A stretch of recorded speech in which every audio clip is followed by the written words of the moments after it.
Striped Coat the Skunk by Joseph Wharton Lippincott. Illustrated by the author. Introduction. Lest I be misunderstood in calling this wonderful little animal man's best friend among the furry creatures of the wood, let me at the outset draw attention to the fact that, far from putting a bounty on its destruction as some people might think desirable, many states have laws protecting it, as much for its usefulness to the farmers as for the value of its very beautiful fur. The large black and white striped skunks we or our pet dogs often encounter, sometimes to our disaster, belong only in North America. Our friend Striped Coat was one of these.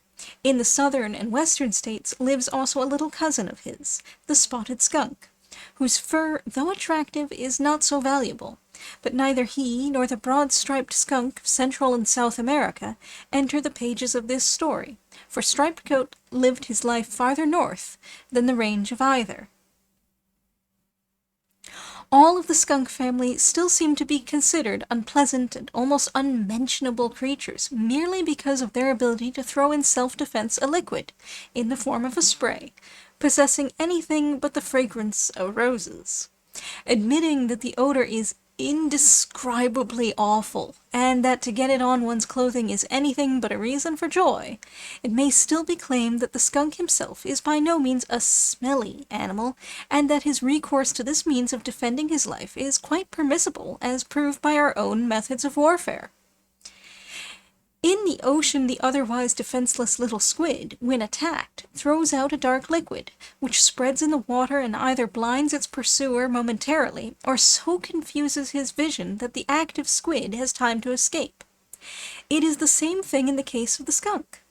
Let a fierce dog rush at him, and when a show of his little teeth and a brave stand have failed to save the poor fellow, deny him, if you can, the right to use, as a last resort, this stinging, pungent musk, which, properly aimed at the eyes of his big enemy, will have just enough effect to allow him a safe and bloodless retreat.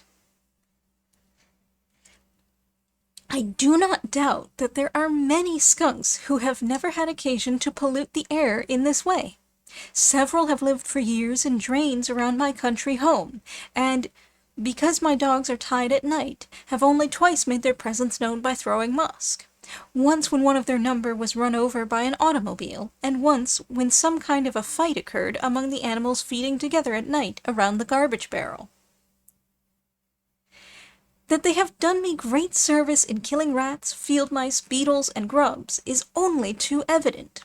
On all sides are small holes in the earth and otherwise unobtrusive signs of their diligence in my behalf. They are my friends, and I am theirs. To me, no other pretty creature of the woods is more interesting. In the past, the skunk has been badly treated by authors.